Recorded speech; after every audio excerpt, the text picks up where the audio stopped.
आता आजपासून सुरू होतोय तो आपल्या लाडक्या बाप्पाचा उत्सव। असा एक उत्सव ज्याची वाट आपण वर्षभर बघत असतो आणि याच उत्सवाची सुरुवात होती ती आजपासून।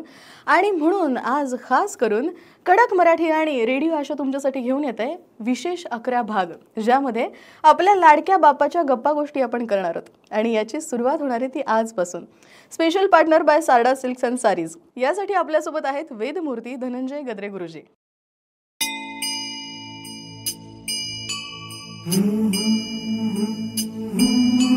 लाडक्या बाप्पाच्या गोष्टी, लाडक्या बाप्पाच्या गोष्टी।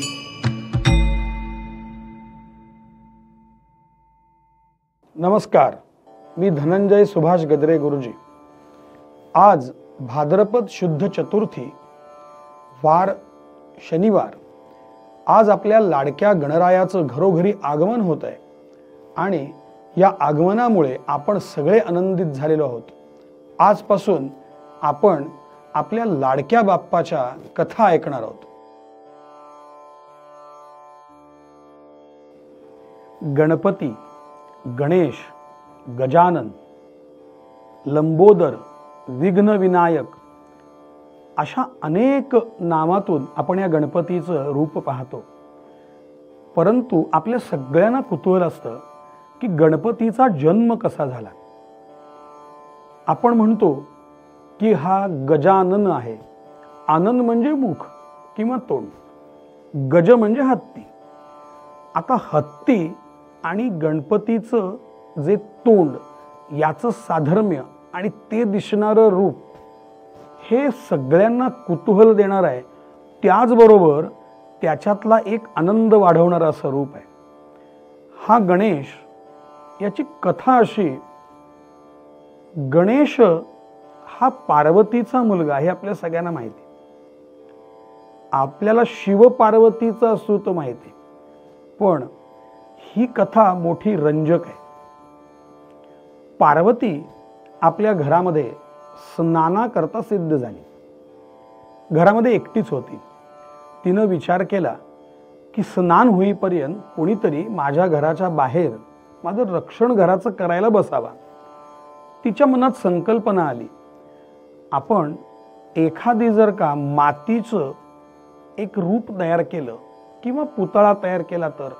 म्हणून तिनं काही मळ, तिथली आसपासची काही माती आणि थोडीशी त्याच्यामध्ये हळद घातली आणि एक छान लगदा तयार करून त्याच्यापासून एक मनुष्याकृती तयार केली। ती आदिमाया आदिशक्ती असल्यामुळे तिनं त्याच्यामध्ये जीव प्रेरित केला। एक चालता बोलता पुतळा तिथे तयार झाला आणि त्याला तिनं आदेश दिला, मी स्नान होईपर्यंत कोणालाही आतमध्ये पाठवायचं नाही। आज्ञाधारक असा तो मुलगा दारावरती थांबला। तेवढ्यात शंकर भगवान आपल्या सहकार्यांसह म्हणजे शिवगणांसह तिथे प्राप्त झाले। त्यांनी बघितलं कोणीतरी एक दरवाजामध्ये उभा आहे। त्याला विचारलं, कोण तू, मला आत जाऊ दे। तो म्हणला, आईची आज्ञा आहे, आतमध्ये तुम्हाला मी सोडणार नाही। तो म्हणला, कोण तू? मी म्हणाले, तुमचा मुलगा। आत का मी जायचं नाही? माझ्या घरात आतमध्ये जायला मला प्रतिरोध करतोस? तो म्हणाला की मला माझ्या आईची आज्ञा आहे, मी तुम्हाला आत सोडणार नाही। हे आपले वडील आहेत, त्याला माहिती नव्हतं। भगवान महादेव क्रोधित झाले आणि त्रिशूळानं त्याचं मस्तक त्यांनी वेगळं केलं आणि धडापासून वेगळं झालेलं मस्तक तितक्यात पार्वती तिथे आली। ती रुदन करायला लागली, माझा पुत्र आपण मारलात, याला तुम्ही जिवंत करा। महादेवांना सगळ्या कला अवगत होत्या। शिवगणांना आदेश दिला, आपण वनामध्ये जा, जो कोणी प्राणी तुम्हाला आत्ताच्या आत्ता मिळेल त्याचं मस्तक घेऊन या। सगळे शिवगण त्वरेनं गेले आणि वनामध्ये त्यांना एक गजराज येताना दिसले। त्याचं मस्तक त्याने आणलं आणि ते महादेवांनी त्या धडाला लावलं आणि त्याच्यामध्ये जीव प्रेरित केले। सुंदर असं ते गज मुख किंवा गज अनन अशा प्रकारचं रूप तयार झालं त्याला नाव गणेश गजानन असं दिलं.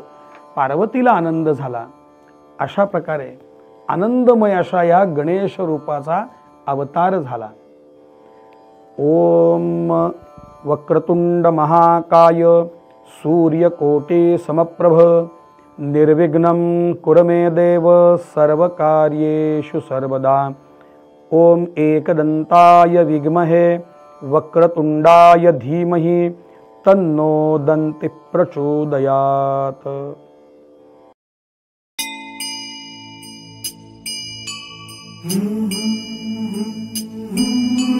लाडक्या बाप्पाच्या गोष्टी, लाडक्या बाप्पाच्या गोष्टी.